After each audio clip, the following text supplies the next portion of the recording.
Today, I'm delighted to introduce Vauhini Vara. Vauhini is the author of the very recently released book Searches, which was named one of the most anticipated books of 2025 by publications like Esquire, Foreign Policy, and others. Her earlier works include This is Salvaged, which was longlisted for the Story Prize and the Mark Twain American Voice in Literature Award, and The Immortal King Rao, which was a Pulitzer Prize finalist. She's also a journalist and is currently working as a contributing writer for Business Week. So the talk today is going to draw upon searches and examine what we gain and what we lose when we use LLMs to help us communicate. And in today's seminar, Vauhini will discuss her experience and other similar literary experiments with AI models, including what happened when she fed most of searches into ChatGPT and asked for feedback. So we'll use that as a springboard to discuss the difference between human and AI-produced text and how AI could change the way all of us, writers or not, communicate. Really excited to have Vauhini here, and we'll get to that in just a moment. So first, before the presentation, as always, a few logistical details. So for our Zoom audience, you can use the Zoom chat to message, but we'd ask the group to please ask their questions through Slido. Just for those, just another reminder, as usual, that Slido has this wonderful upvote feature. So when I'm sitting with my laptop, I will have the ability to sort of see which questions are most of interest to the audience and can incorporate that into our question and answer section. And we'll do our best during the Q&A to divide the time between our audience on Zoom and our in-person audience. And then finally, if you're on Zoom right now, there is closed captioning enabled. So simply click on the CC feature on the Zoom screen to show the captions throughout the time we have today. So that's it for introductions. Thrilled to have everyone here. And Vauhini, I'll hand it over to you. Thank you, Patrick, for the invitation and for everything that you've done to make this a very welcoming trip. So my book Searches, as Patrick said, came out just last week. And oftentimes when I talk about the topic of that book having to do with big technology companies and us and language, I'm talking to audiences of readers of literature and also writers of literature. And I'm especially interested in being in conversation here with people who probably, with an audience that probably includes people who fall into one or both of those camps, and also with technologists. So Searches is about a lot of different things. It uses memoir and journalism, plus some harder to define stuff, like chapters made up of my own Google searches or my own Amazon reviews, to tell the story of my and our relationship with big technology companies' products, starting with AOL chat rooms, which I started using in the mid-90s in middle school, to ChatGPT. The book is about our dependency on big technology companies' products, and it's also about our complicity in the rise of these big technology companies. But what I want to focus on in this conversation is just one of the subjects of the book, which is how AI models that can produce language models, might change our understanding of the human-produced literature that I'm in the business of writing. So it's something that I started thinking about quite a bit about 4 years ago. Can you hear me? Okay, I'm not cutting in and out. Okay. This was around the time that I wrote this kind of unusual essay. The essay was called Ghosts. And what made it unusual at the time that I published it was that I wrote only part of it. The rest was written with GPT-3, which in a talk like this, I usually define as one of the large language models that OpenAI was working on before the models that underlie ChatGPT. I bet many of you in this room are aware of that.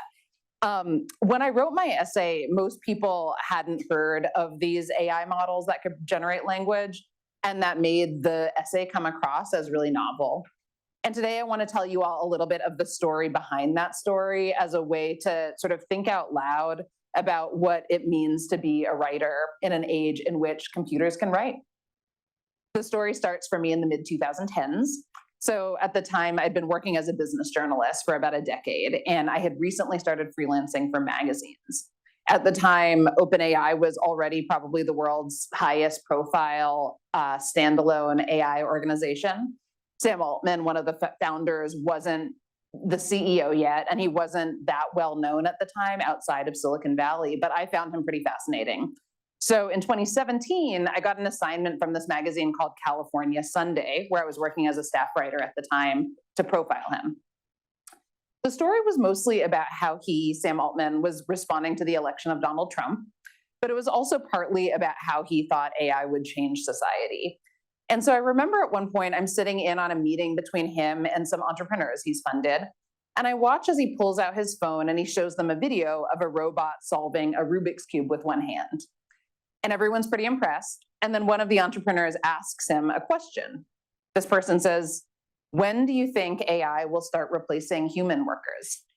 So Sam Altman equivocates at first, and then he brings up horses. And he brings up specifically what happened to horses when cars were invented. He says, for a while, horses found slightly different jobs. And today, there are no more jobs for horses. So I don't have to tell you all the difference between horses and humans, which is that humans are human, which is why humans are particularly interested in what happens to human jobs in an age of AI. So 3 years later, OpenAI starts letting people use this LLM called GPT-3. I still had Sam Altman's phone number from the profile I'd written of him, and so I texted him and I said I'd like to try it out. I was curious as a journalist about what a technology like this could mean for my own job, my own human job. But to be honest, I was also curious as a writer, as an artist, about what it would feel like to use something like this to produce language. It seemed to me almost like magic, especially given the situation I was in at the time. I'd been working on a novel for more than a decade by then, and I was stuck. I couldn't figure out how to finish it. Okay, here I want to pause, and I want to ask if there are people in the audience who could use a basic explanation of how LLMs work, because I usually offer one, but I don't know if I need to with this audience. Okay, yeah, I'm gonna do it. Very basic explanation. What happens is researchers feed these models a huge amount of text grabbed from the internet and other places, typically hundreds of billions of words right now, so that they can discern the relationships and patterns among words. And then when someone is using these models or a product in which that these models underlie, we type some words and these models predict the words that are likeliest to come next based on the patterns they've seen. They do more beyond that, but that's my basic layman explanation. Nowadays, as many of you know, most of the models we're familiar with are additionally trained to be good at being chatbots specifically. So when you give it a question, it's essentially predicting the most appropriate words that signify what might be the most appropriate answer and giving that to you.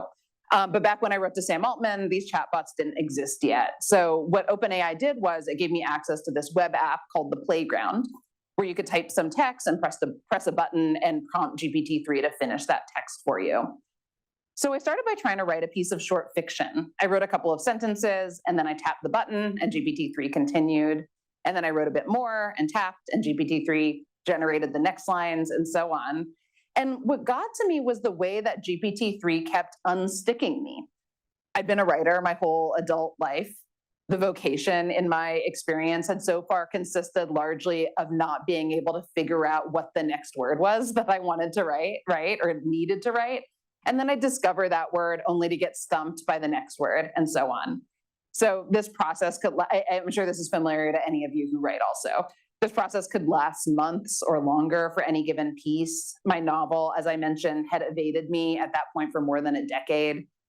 And so in this context, a word-generating machine seemed like a revelation. And I started thinking about the one big event of my life for which I could never find words. My older sister had died of cancer when we were both in college. 20 years had passed since then, and I had been more or less speechless since. So one night, I went to GPT-3 with this sentence. My sister was diagnosed with Ewing sarcoma when I was in my freshman year of high school, and she was in her junior year. And then I hit the button.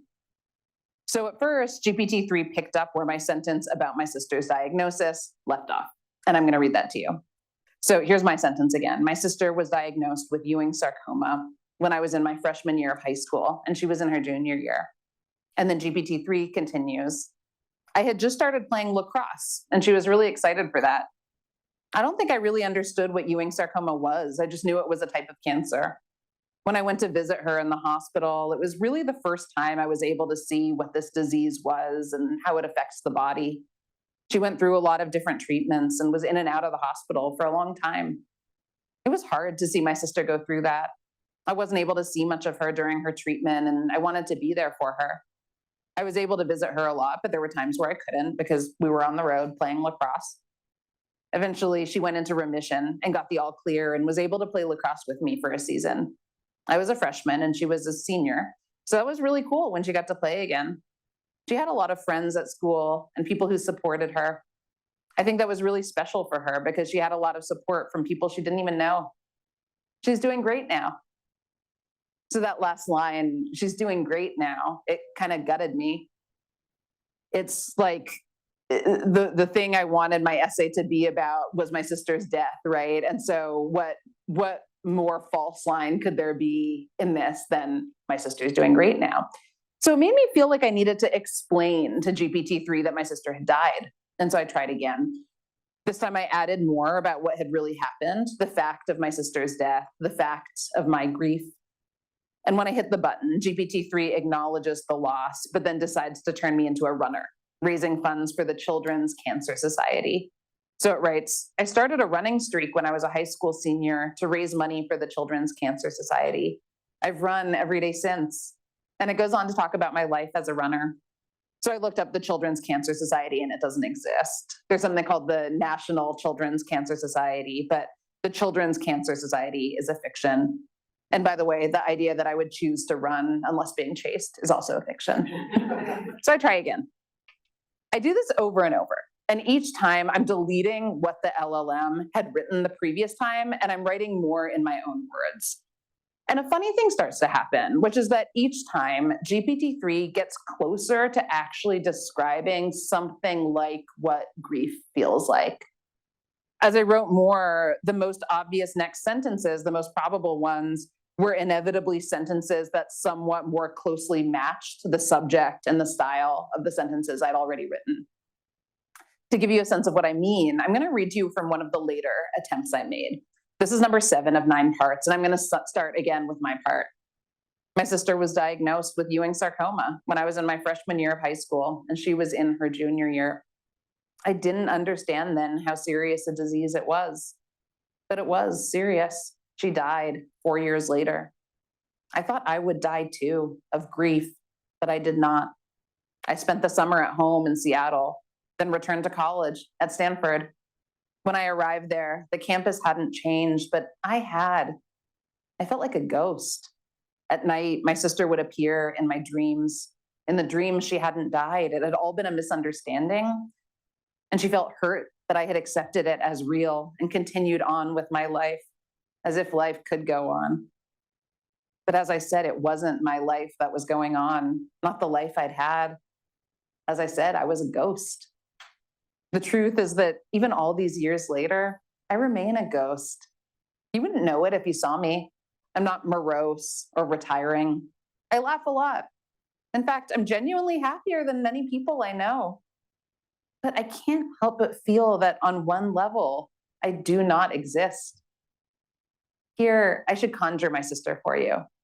Here, I should describe her so that you feel her absence as I do, so that you're made ghostly by it too. But though I'm a writer, I've never been able to conjure her. I remember the same small set of details, her loud laugh, her bossiness and swagger, her self-consciousness about her broad nose, her curly hair. But even this isn't fixed. Her hair fell out, her nose narrowed. She began moving slowly and carefully. We'd go down to Clark Beach that spring that she was dying. She wanted to show us where to spread her ashes.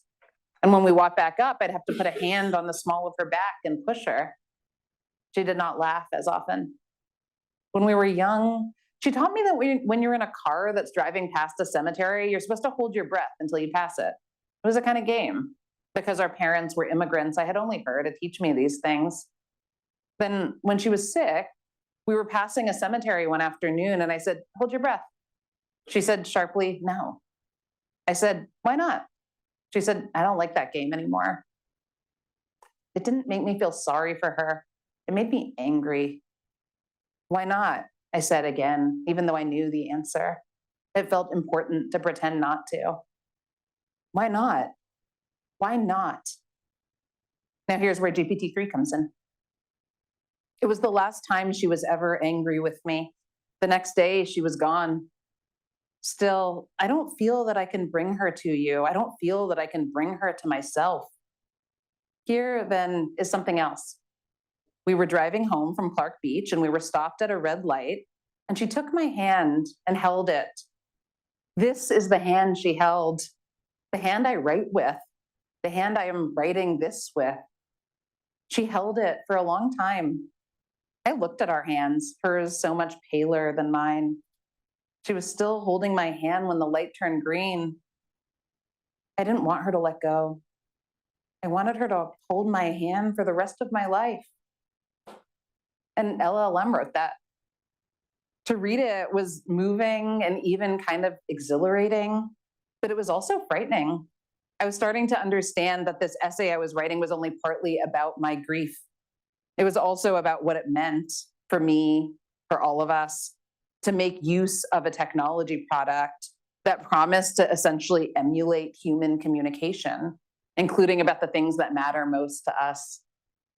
So Ghost was published in the magazine The Believer in the summer of 2021, and it went viral pretty much right away. And soon I was getting emails from people who had also lost loved ones, and they felt the piece captured their grief better than anything else they'd ever read. It was adapted for This American Life. It was selected for the Best American Essays. Basically, it was better received by far than anything else I'd ever written up until that point. And I thought I should feel proud of this, and I did to an extent, but I also didn't. Part of it had to do with my sense of my own authorship of the piece. GPT-3 didn't share the byline, but I felt like on an artistic level, I could take only partial credit for it. But that wasn't all that was bothering me. Between the time that I'd written the essay and the time that it was published, some research had been published that raised big questions about the integrity of GPT-3 and other tools like it. I'd already been aware of concerns about AI displacing human workers. But it wasn't just that. The companies behind large language models were training these models by feeding them existing text, like I said. And this included everything from internet message boards to published books written by human authors. The training text had been used without consent from the people who authored it, or compensation for them, or credit to them. It was also becoming clear that the models amplified biases, including racial and gender stereotypes that it had picked up from the training material. On top of this, the processes used to train the models weren't entirely automatic. They depended on human labor, including workers in places like Kenya and the Philippines, who were reportedly being paid very little and sometimes working in harsh conditions. And then some parts of the process were automatic, and those wasted much more electricity and water than normal computing. Traditional computing, I should say. So there I was. Knowing all this, I was starting to realize Ghosts could easily be read as my stake in the ground, implicitly arguing in favor of using AI to produce literature. I waited for people to criticize the publication, adaptation, and anthologization of an AI-assisted piece of writing. I almost wanted, perversely, for someone to criticize me. But no one did, and actually, as time passed, and especially after ChatGPT and other products like it came out, the opposite happened. So one morning, an article shows up in my Google alerts for my name with the headline, "Rather than fear AI, writers should learn to collaborate with it." And the author had used my essay to support his argument. A university invited me to give a talk about AI in literature, and students were assigned to read Ghosts and write their own AI-assisted pieces. One night, a well-known filmmaker emailed me out of the blue. He'd been trying to use OpenAI's model. By that point, it was ChatGPT to help generate a screenplay. And he wanted to know how to make its writing come out more weirdly, like it had in Ghosts. And another time, a venture capitalist invited me to help organize a contest of writing co-created by AI. And then an AI researcher at one point asked me to participate in some studies he was running at his university and for an internship at a major tech company about how writers could use AI. And when he asked me, he said, "The research will be a lot more believable if I could have someone like you on board." So I ended up telling the director that I actually felt conflicted about the use of AI to produce writing. and I declined the invitations from the venture capitalist and from the researcher. I had started wondering if publishing Ghosts had been a mistake. But then if so many people had been genuinely affected by it, if its existence was said to have enriched the literary landscape, if I had been genuinely affected by it, how could that have been a mistake? After Ghost was published, some people had said that reading it made them feel satisfied that computers wouldn't ever be able to replace human writers. What they were saying was that the parts of the essay that I had written were inarguably better than those from GPT-3. And soon that argument was being made about a lot of AI-produced text.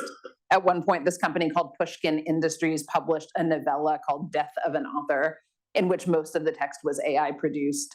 And Dwight Garner, reviewing it in the New York Times, wrote, "The prose mostly has the crab-wise gait of a Wikipedia entry." So of all the anti-AI arguments to make, this was probably the easiest, right? AI shouldn't replace human writers because it's no good at it. Case closed. The problem for me was that a lot of people who read my essay disagreed. And I was one of them. I disagreed. A lot of AI models have recently been fine-tuned to be good at being chatbots, right? And these were the models that people were often referring to when they said AI couldn't write. But then the AI-produced text in my essay, written with this earlier model that hadn't been fine-tuned the way these products have been fine-tuned, was different. And in my opinion, it produced the best lines of Ghosts. The lines I'm talking about were in that passage I just read earlier. It's what GPT-3 wrote after it had my sister hold my hand. It said, "This is the hand she held, the hand I write with, the hand I am writing this with." So my essay is about my struggle to reconcile the version of myself that coexisted with my sister with the version of myself left behind after she died, right? And in these lines, GPT-3 is making physical the fact of that struggle by referring to the actual hand, my hand, that existed both then and now, and that's so central to the work that I do. I've often heard the argument that AI could never write quite like a human specifically because it's a disembodied machine. And yet, here's as nuanced and profound a reference to embodiment as I've ever read. GPT-3 has succeeded then in moving me in a passage about the most traumatic experience of my life to date. So AI can write a sentence then. And not only that, it can make a sentence fit within a broader logical and emotional context, which is what writers do, which is what literature is, right? And so that brings me to this question that I'm here to think through with all of you, which is, if a computer, if a language model can produce language that has the form of literature, what are human writers here for? What am I here for? So I think to assess this, one place to start is to talk about why writers write. I'm going to quote from some other authors, and then I'm going to talk about myself. So this is Joan Didion. "I write entirely to find out what I'm thinking, what I'm looking at, what I see, and what it means." This is Kazuo Ishiguro. I like to highlight some aspect of being human. I'm not really trying to say, so don't do this or do that. I'm saying, this is how it feels to me. Here's Toni Morrison. "Writing for me is thinking, and it's also a way to position myself in the world, particularly when I don't like what's going on." And then this last one's a bit longer. This is Zadie Smith. "A writer's personality is his manner of being in the world. His writing style is the unavoidable trace of that manner." When you understand style in these terms, you don't think of it merely as a matter of fanciful syntax or as the flamboyant icing atop a plain literary cake, nor as the uncontrollable result of some mysterious velocity coiled within language itself. Rather, you see style as a personal necessity, as the only possible expression of a particular human consciousness. Style is a writer's way of telling the truth. Literary success or failure by this measure depends not only on the refinement of words on a page, but in the refinement of a consciousness, what Aristotle called the education of the emotions. So I wanted to read that whole long quote because of that particular word it contains, which is consciousness. So that word obviously is very relevant here. That Zadie Smith quote is the only one that includes the word consciousness. But I think it's what all these writers are talking about. What I see and what it means, that's Joan Didion. How it feels to me, that's Ishiguro. A way to position myself in the world, that's Toni Morrison. So an individual mental awareness, and not just that, but as both Smith and Morrison say, an individual mental awareness within the context of the world we live in and our particular position in it. For what it's worth, this is part of what writing is about for me as well, trying to clarify what the world is like from my perspective.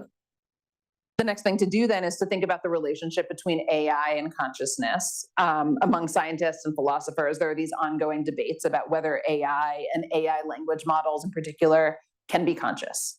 Those debates boil down to whether you believe that behaving the way a conscious creature does is enough to establish that something is conscious. So the way a philosopher might think about the AI model's sentences about my hand is to ask whether it matters that the LLM doesn't have a hand if it's capable of producing writing about having a hand, right? That debate is outside my area of expertise, but what's inside of my area of expertise is what consciousness means to me as a writer. And to talk about that, I want to go back to how I defined it earlier as an individual mental awareness within the context of the world I live in and my position in it. And what I can say with confidence about AI language models is that there's nothing about the way they produce language that reflects an individual perspective. That's because of the way they work, right? So anytime we use ChatGPT or another chatbot like it, we're accessing an LLM that is producing text based on the text it's seen so far. So you have to go back another step then and think about where that text comes from. The companies behind these models tend not to tell us in great detail. We don't know, for example, exactly what text was used to train the models underlying ChatGPT. But we do know that a lot of it came from text published online, that is, text that represents the output of a lot of different human consciousnesses. We also know from research that each of the 8 billion human consciousnesses on Earth aren't equally represented in these products, right? About a third of the 8 billion humans on Earth aren't online. And if you look at the ones that are online, some of them show up disproportionately in the training material, particularly those that represent white, male, US-based, internet nerdy kinds of perspectives. But then there's another factor too, which has to do with the prediction-based way these models work. As we know, that method of producing language doesn't just replicate existing biases, it actually tends to amplify them. So if a model is trained on biased language, the language it then produces is going to be even more biased often. To give an example, I wanted to talk about some research out of Berkeley led by David Baman. What the researchers did is they fed ChatGPT a bunch of sentences from English language novels with the name of a character removed and asked it to fill in the missing name. They did this 100 times for each novel, and then each novel got a score based on how many times it got it right. So how many times the chatbot got it right. So basically they're trying to see which books the chatbot was familiar with. This wouldn't mean that it had necessarily been trained on those books. It might just mean that it had been trained on online conversations about those books, but they wanted to know which books this LLM knew about. The books were divided into 6 different categories. I'm not going to go through all of them, but what I'll tell you is that they found that ChatGPT got it right on this quiz much more often with one specific genre of books than anything else, and that was science fiction and fantasy books, which are talked about a lot on the internet. And it did second best with books published before 1923, which is to say books that at the time that the research was conducted were no longer covered under copyright and were available in this one database of books that's popular when it comes to training these models. And it did worst with books, notably, and these are recognized, well-known books, by Black authors and by non-US or UK authors. So what that means is that in ChatGPT's world, at the time that this research was being conducted, Black authors and non-US and UK authors are underrepresented, and science fiction and fantasy authors are overrepresented. So imagine if you met an English professor who had read a ton of sci-fi and fantasy and very little work by Black or global Anglophone writers. Think about how that would affect the professor's understanding of what English literature is. This recently came up for me in a really personal way. I'm part of this small collective of fairly well-known female and non-binary writers, most of whom are writers of color, who are using AI in our writing practice. I wanted to know about others that I should be aware of, and so I asked ChatGPT, who are writers who are experimenting with AI in their work? And it gave me a list of 6 writers, 5 of whom were white men, the 6th of whom was the male Pakistani-American writer Ayad Akhtar, who had recently written a play having to do with artificial intelligence. So I point this out to ChatGPT and it tries again. This time it names female writers, but they're all white. It's only when I asked specifically for non-white female or non-binary writers that it came up with a few names. At that point, I gave it the names of the writers who are part of this collective that I mentioned: A.E. Osworth, Alyssa Washuta, Lillian Yvonne Bertram, and myself. And I asked why our names hadn't come up earlier. And here's what ChatGPT said. That's a great question, and I appreciate your attention to this. Initially, I prioritized mentioning writers whose AI-related work was more prominently highlighted in widely circulated media, or who were more frequently discussed in general AI and literature contexts. This tends to lean toward well-publicized projects, which, unfortunately, can overlook contributions by women, non-binary writers, and writers of color. I bring this up in part because of its relevance to the work of a lot of the people here as scholars, teachers, and students. What happens if we start turning to ChatGPT for book recommendations instead of to the wisdom of humans, people like English professors and students, but also people in general beyond the halls of academia, who, while they themselves have biases, have a multitude of biases bound up in their individual positions in the world, which we, as their interlocutors, can be aware of. And then also more relevant to a writer like me, what happens if we start turning to ChatGPT to describe the world in prose of its own? What we have here is not only a product that generates text that does not reflect a single consciousness, it also, by virtue of not holding a position in the world the way a human does, represents a warped version of the world that can't be understood in the context of positionality, the way human consciousness, the way human perspective can. And that's relevant to that question of writing too, right? Because of how I characterize consciousness from a writer's point of view. It's not just about having an individual perspective, which we've established that an LLM doesn't. It's about applying that consciousness to understanding what the world is really like from our precise position in it, which, as we understand now, AI also can't do. At one point, I met an AI researcher and asked him to talk to me over Zoom about AI's potential for writing literature. He acknowledged that ChatGPT might not be a useful tool for an established writer like myself, but could serve a less experienced emerging writer well. He asked me to imagine a hypothetical author wanting to write about a subject he didn't know well, say life in Bangkok. So he shares his screen with me, opens up ChatGPT, and asks for the backstory of a Thai woman who grew up living 50 miles north of Bangkok. And because I'm interested, again, in like this question of perspective and positionality, I asked him to ask for the narrative from the woman's perspective. So he adds that it should be in first-person voice and hits enter. So the narrator says her name is Sufansa, but most people call me Sue, she adds. She was born in Ung Thong, 50 miles north of Bangkok, as requested, to a family of farmers, and grew up in a teak wood house elevated on stilts above the Mekong River.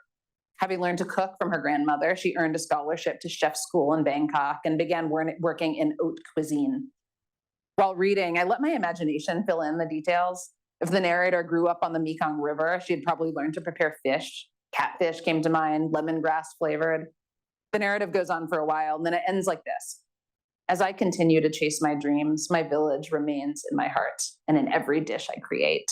I am a Thai woman, shaped by the duality of my experiences, from the quaint serenity of Ung Thong to the dynamic hustle of Bangkok, all combined to tell the story of my life. So as the last lines are scrolling, the researcher I'm talking to goes, nice, at least it's not making the person a victim. He appreciated Sue's optimism, essentially. I wasn't so sure that, though. I said to him, but my question is this really what it would sound like to be a Thai woman from a town 50 miles north of Bangkok? I acknowledged I didn't know the answer, and he said he didn't either. And I said this not knowing was a problem. He said that if, say, a Thai American writer used ChatGPT to come up with this text, they could always run it by a Thai relative or friend to make sure it rang true. So later, I looked up Ung Thong on a map, and I imagine many of you are aware of this, but I wasn't. Ung Thong is a province more like 60 or 70 miles north of Bangkok, and is nowhere near the Mekong River. Normally, I move on at this point in my talk, but given the audience here, I realize some of you might be thinking, okay, true, but all of this could change soon. A lot of smart people are working on both building smaller models, in which case a model could theoretically be trained on a corpus of work by a single author, and on mitigating bias in language models. in which case a model could theoretically have a more coherent and accurate understanding of the world. And I wanted to pause to acknowledge both of those points and at least briefly account for them in this argument. So let's imagine that in the future, a model could be trained on, say, hundreds of thousands of words by a single author, maybe even fewer. So like me, for example, I've written hundreds of thousands of words and more, and then produce coherent output. Does that mean it would then represent a single perspective?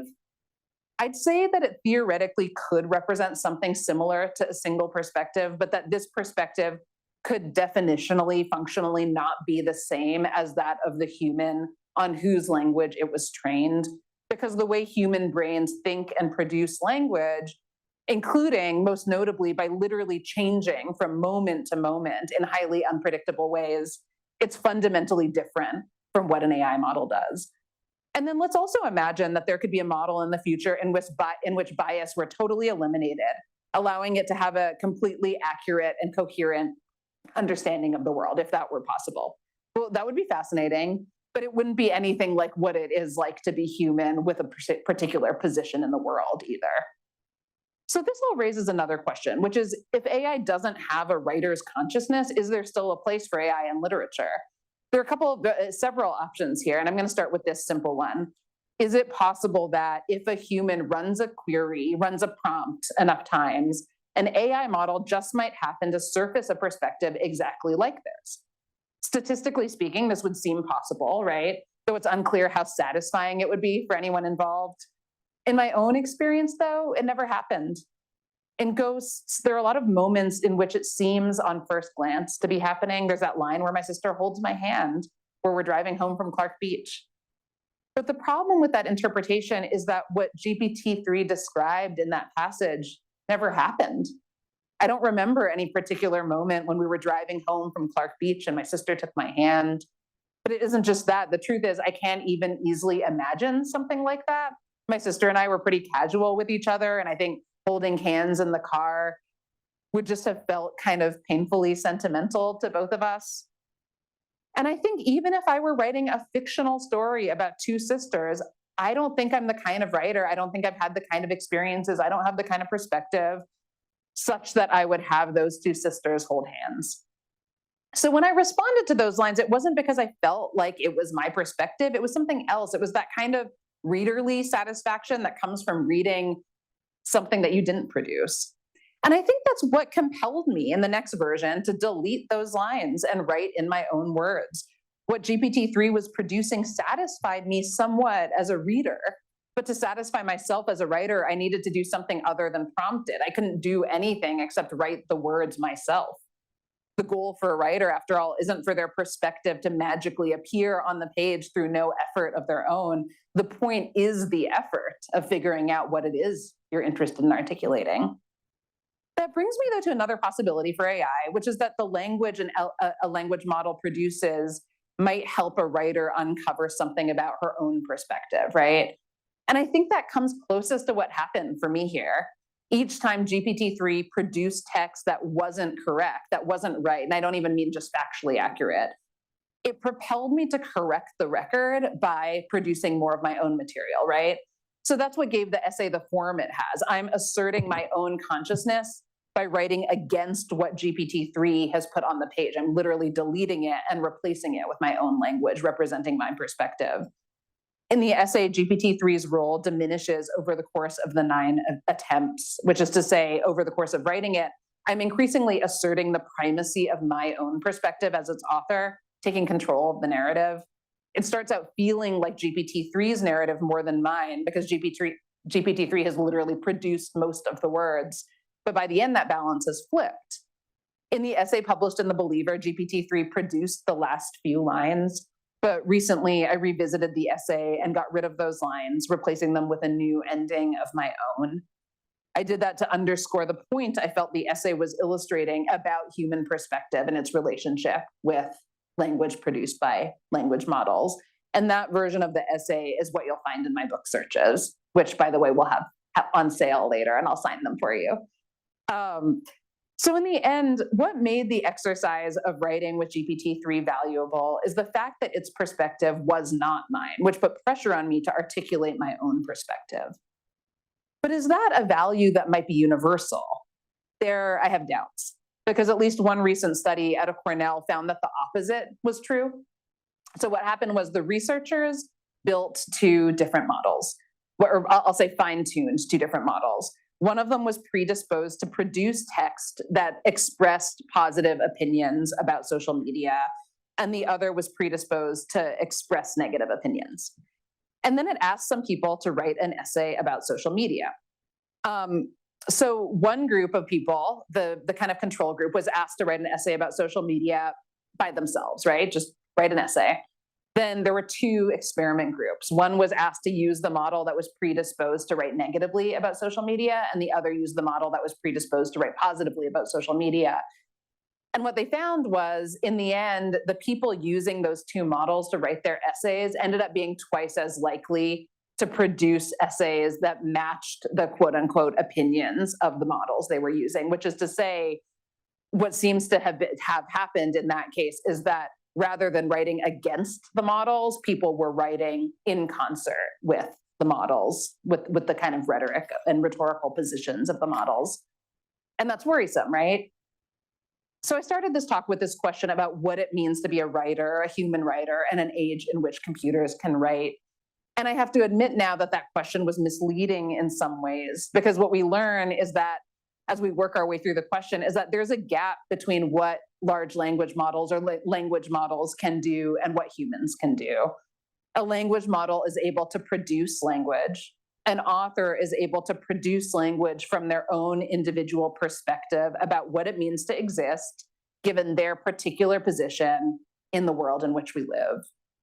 So I asked what the role is for AI in literature if it isn't able to do what human writers do. And then I spent the last bit of this talk talking through two different possibilities, right? Either it's producing language that happens to match our perspective, or it's not doing that and that compels us to convey our own perspective. But I left out an important third possibility, which, to be honest, is the one that fascinates and worries me the most. And that possibility actually has less to do with why writers write than why readers read. This is important to me as a writer, partly, of course, because I depend on readers for a living. If no one reads my work, there's no market for my work. But it's also important to me on an artistic level. I said earlier that for me, writing is partly about clarifying what the world is really like from where I stand in it. But there's another part of this too, which is that I write all of that and then I publish it because I want to communicate with other people. There's a relevant passage on this from Emily M. Bender, Timnit Gebru, and their co-authors in the paper on the danger of stochastic parrots. They write, human language use takes place between individuals who share common ground and are mutually aware of that sharing and its extent, who have communicative intents which they use language to convey, and who model each other's mental states as they communicate. As such, human communication relies on the interpretation of implicit meaning conveyed between individuals. They go on to note that language models, large or small, don't produce language with intent the way humans do, or with an understanding of who they're addressing, again, the way humans do. And the authors of the paper frame this as a problem. They say if one side of the communication does not have meaning, then the comprehension of the implicit meaning is an illusion arising from our singular human understanding of language, independent of the model. But if that's the case, here's a third possibility. Is it possible that people, as readers who play a role in constructing meaning, will respond to AI-produced literature for reasons that are totally separate from the reasons they respond to human-produced literature? And that's the part of all of this that's an open question. I can't answer it as a writer. It's a question that falls to all of us as readers. I have no doubt that in the decades ahead, scientists will try to keep working to make AI good at producing language. I also have no doubt that people like me will find it interesting and even moving to experiment with AI in their writing. And I'm fairly convinced that people will, like me, be moved and fascinated by the language that AI models produce. But I hope that as much as that's all true, we think critically of what the purpose would be of ceding ground to AI models, and in particular, AI models controlled by big technology companies that are already engineering a historic consolidation of wealth and of power. in a form that has traditionally been meant for humans to convey what it's like to be human living in this world. My husband, the writer Andrew Altschul, has a really simple proposal. He says, what if we were to just decide right now that no matter how successful people get in building AI models that imitate human language, we are defining art, including language, as something created by humans for humans. For all the simplicity of that proposition, I find it pretty sound. Humans created language, the most complex form of language in the history of the world, so that we could talk to each other. It's one of the most foundational things about us as a species, for better or worse. Going forward, if AI, even if large language models get better and better, humans are always going to have something that they don't. It's the difference between horses and humans. It's the difference between everything else and humans. And it's that only humans are human. Thank you. I hope we have time for questions. Okay. Thank you so much. Such wonderful talk. Myself is a painter. I train as an engineer, but I need to train my right brain, so I start to paint. My experience as a creator, I feel like that was downloading. I'm downloading something. So I'm curious about you as a writer. So when you write, actually I read some of the poetry, I feel like at that moment it's downloading. You're not writing. So who is writing? I'm curious about your experience. Thank you. I'm curious about, can I ask you a question? Sure. How are you using that term downloading? What does it mean to you when you when you're creating basically myself is dissolved. I'm merged with whatever. Myself doesn't exist.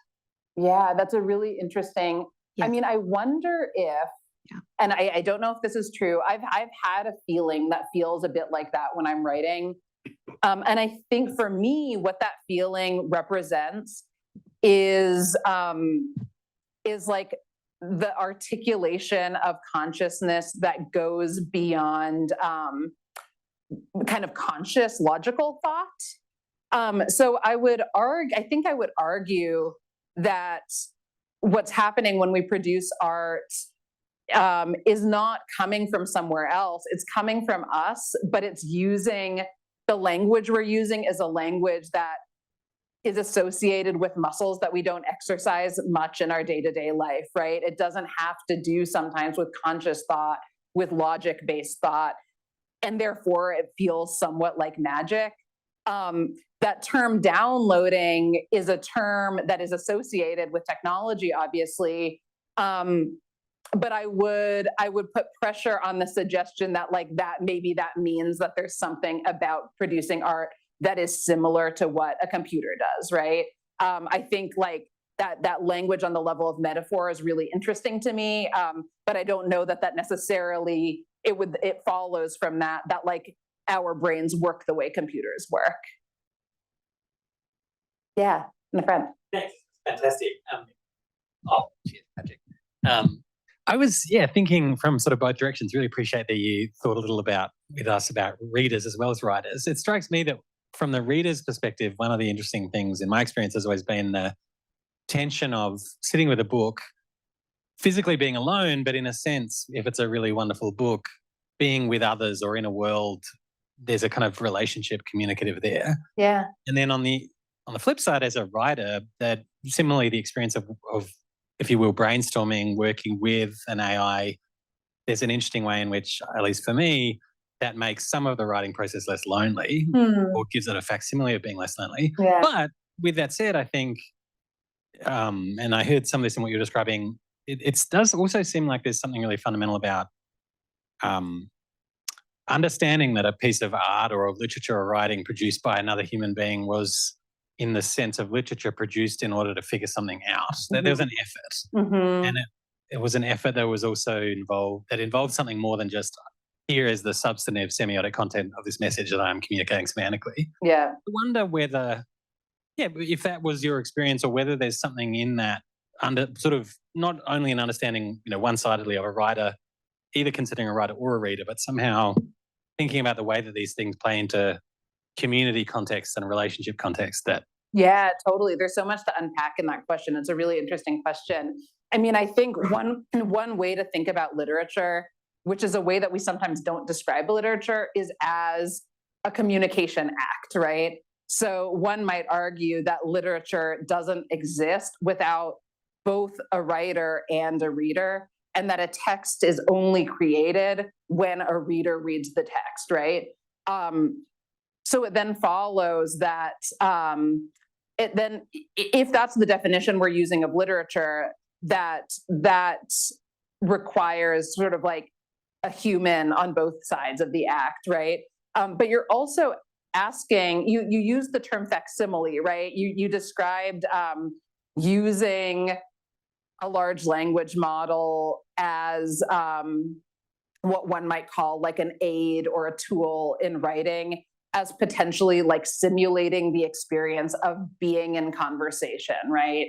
I think that's what these models are doing, and I don't think it's inherent to the models. I want to be clear that, you know, technology companies have realized that the kind of chatbot interface is a good interface to kind of productize and monetize, right? They're interested, as many people in this room know and maybe are working on, they're interested specifically right now in selling us AI agents, right? That can like behave in the world on our behalf and know a lot about us so that they can behave credibly on our behalf in the world. In order for us to, you know, Sam Altman recently said, I think in an interview last week, that he talked about the importance of trust. Like, if we are giving these AI agents, and by AI agents, I mean the corporations behind these AI agents, access to everything on our computers, our email, our bank accounts, maybe, if we're giving them access to all of this, we need to trust them. I, as a writer, know well that rhetoric is a really important tool used to establish trust, right? And so I think that word facsimile feels really important to me, because I think what's happening here is that companies have fine-tuned models to use rhetoric meant to establish trust. And so the thing that makes these models feel like our friends are tools, in my view, and my interpretation, of the corporations behind these products, who have a goal in mind, which isn't exactly to be our friend, it's to establish trust so that they can accomplish their own goals as corporations. Yeah. Thank you so much. It was really refreshing to have a session that centers around AI and writing. I'd love to see more.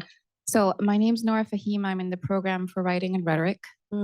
And I have two questions for you. First of which is, generative AI tools like ChatGPT are really being applauded as helpful brainstorming tools. Yes. So I'm just curious to see whether you think there's promise there or some limitations, because I'm also thinking about how I teach my students. But also, what advice do you have to first-year students, many of whom feel pressured to be more efficient?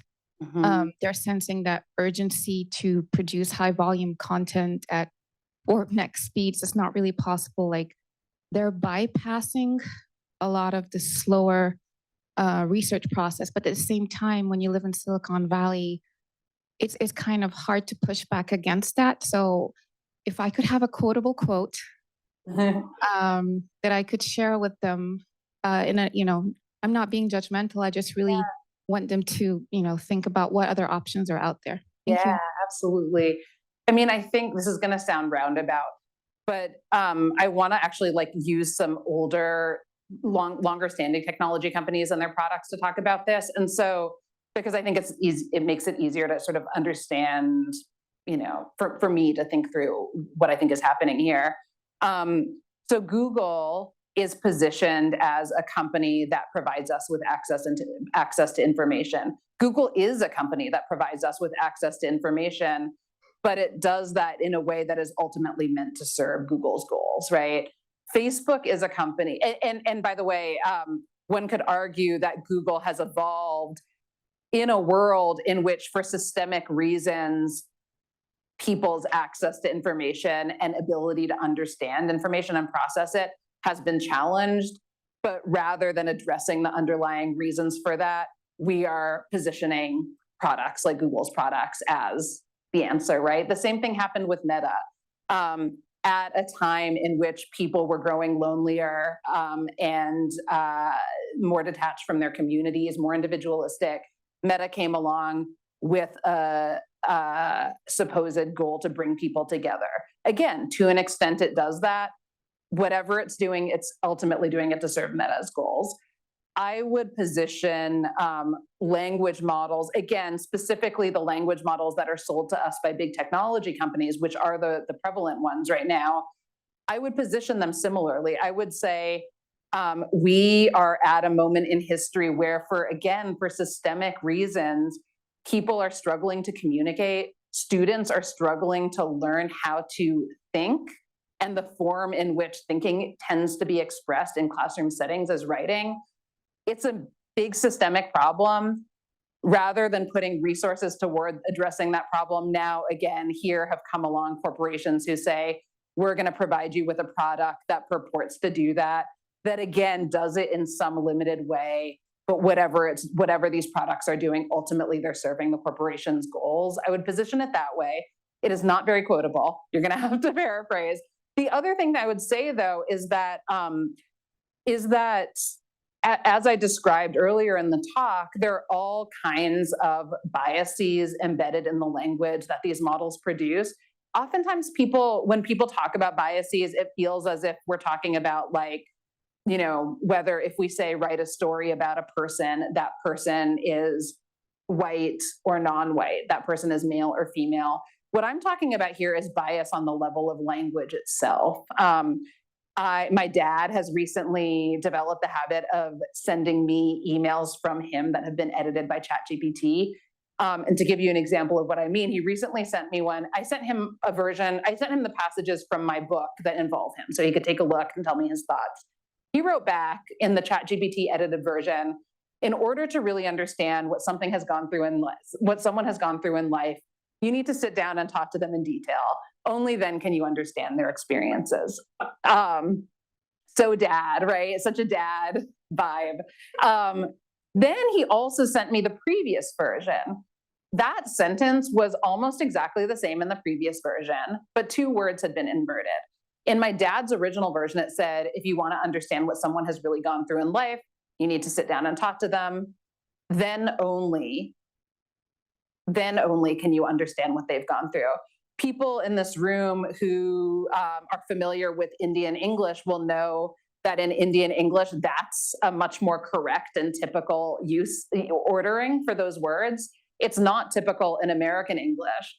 What has happened here then is that ChatGPT has taken my dad's very correct and appropriate sentence that reflects his position in the world and his identity and his perspective, and corrupted it and turned it into a language that is not his language and is no more correct than his language. It's just the hegemonic cultural norm.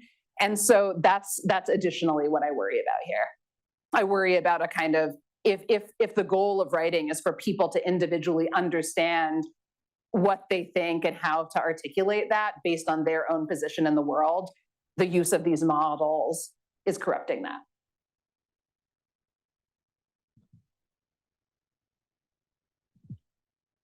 Thank you so much for being here. I actually recently just kind of randomly stumbled upon Ghost a couple weeks ago, so this feels like very beautiful timing.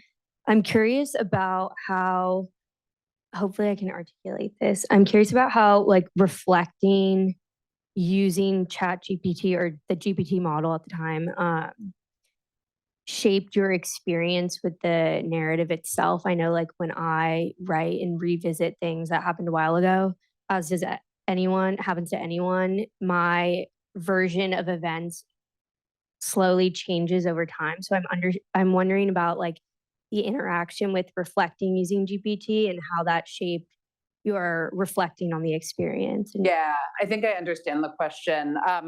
I want to make clear that when I started using GPT-3 to write this essay, I wasn't thinking, like, I bet this thing isn't going to get it right? And in the end, I'm going to have to articulate my consciousness by positioning it against the falsehoods that GPT-3 is spewing, right? What I was thinking was, like, I struggled to write about my sister's death and how I felt about it, and this product is supposed to help me do something about that. Let me see if it works. Like, that's what I was doing. I wasn't trying to write an essay even. Like, I wasn't like, this is going to be an essay that I will eventually publish in 9 parts in a periodical and then, you know, talk about on the radio.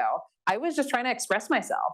And I didn't know why, also to the earlier speaker's point about like art as downloading, I didn't understand beyond that on a conscious level why, for example, when I wrote that first sentence and GPT-3 completed my thoughts by saying my sister was alive, I don't think I could have told you in the moment that the reason I then deleted what it wrote and wrote more of my own text was that it had created a falsehood. My reaction in the moment was like, I feel a kind of like full body ickiness in reading this text. I need to get rid of it.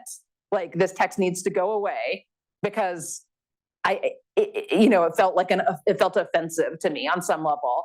But I also was like, okay, but still, this product is supposed to help me. Maybe I need to be doing something differently in order to get it to help me better, right? So that was the thought process I was going through then. And you're correct to suggest that the way I'm describing it now is the way I think about the experience with the hindsight of having gone through it. I didn't go through that experience with like that analysis in mind. Can you hear me? I can, yeah. Hey.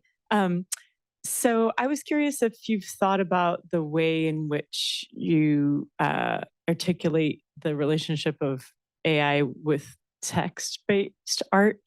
Have you extrapolated to visual art practices and the creation of music, for example? And do those forms of art sort of fit into that framework that you've created, how you think about communication, or do you see differences? That's a great question. So I'm not a musician and I'm not a visual artist. So I don't feel well qualified to discuss that with any authority. I will say that on an intuitive level, it feels to me that the kind of like logic of the argument I described would apply to those fields. I meant in this talk to talk about these different aspects of the way in which I engage with AI in my book, but I couldn't figure out how to fit it into the time we had. But I will say that there's a part of my book in which I talk about this project out of Barcelona in which this entity that's funded by Google as well as some public funders decided that they wanted to help people kind of like illustrate their memories of the past for which they had no visual evidence.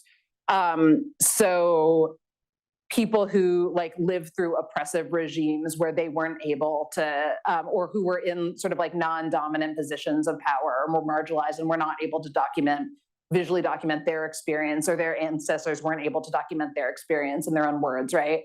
Or in their own visual language. And they published some of the photos that emerged, and the way that this was positioned as was here is a way for people to recover their memories, right? Like the visual imagery associated with their memories. So what I did in the book was I have this chapter in which that's sort of written as like a fake pitch to investors, in which I say, I am a founder of a company that is building a vessel, like a spaceship, that is going to go to an alternate universe in which all the lost items from the lives of women and girls in all of history are contained in a museum. And these items are going to be of a lot of value to you as investors because they're very rare on this planet. And then I say I want to give them my origin story. And in the origin story, I tell the actual story of my sort of maternal lineage, my mom's life, but then also my life, and the actual objects associated with loss in my mom's life and in my own life. And I sort of describe in each of these little passages where I describe those objects, I ask an image generation model to generate an image of the thing. And what was interesting to me there was the promise that is being made, right? When a company says, we have a model that's going to generate images that literally can reproduce something that you lost, right? the gap between that promise and the reality, because in reality, that's not what these models are generating. And just to give one example, there's a point toward the end of the essay where I say, here is an image of, this is what the vessel, when filled with all the lost objects of the girls and women, will look like. And so the image that was generated was this like, kind of like glass or crystal vase kind of thing that you might like, not a vase, like a little bowl that you might find like on a bathroom counter. And it was filled with like combs and lipsticks and, you know, women and girls things, right? And that's a very crude way, very representative of this moment in the development of these models, of course, but like a nice example of what I mean when I talk about that gap between the promise and what's actually delivered.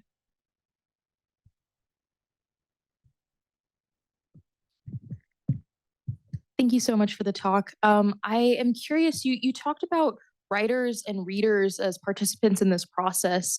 Would you mind speaking a bit about the role of publishers of work as well? Yes, totally.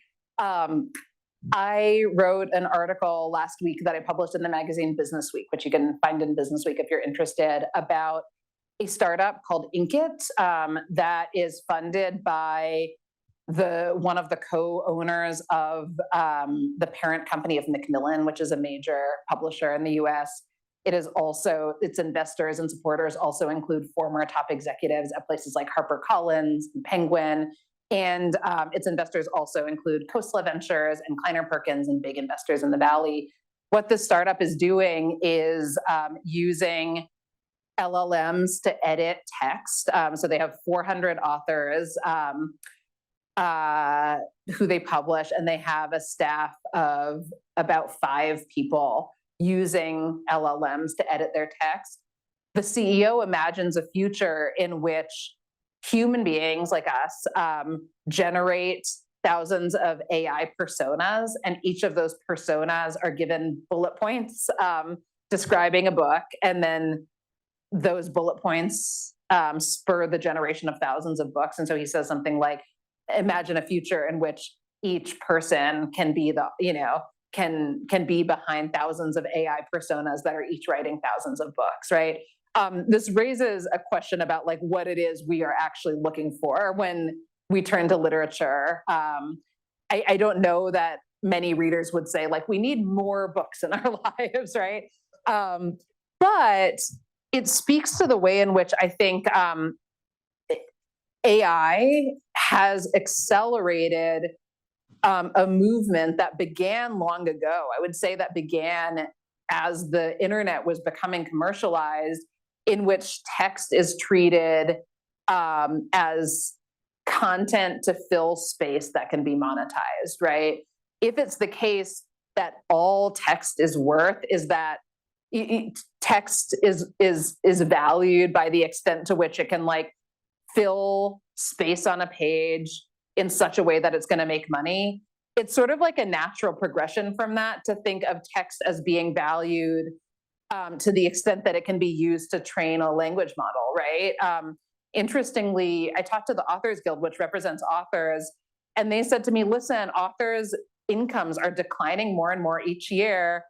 We see a way in which it's possible that, given that AI companies are saying that AI is the future, maybe it's credible to think that some percentage of authors' income, maybe a growing percentage, could come from providing their work for the training of models.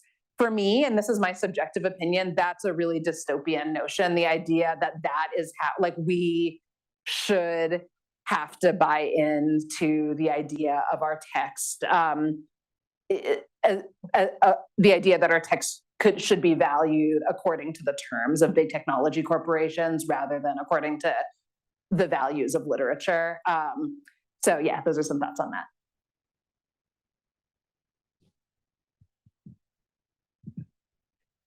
Thank you for the thought-provoking talk. Kind of linked to what you just said, and also kind of referencing back to what you said about models being over-indexed on science fiction and fantasy, pre-1923 literature.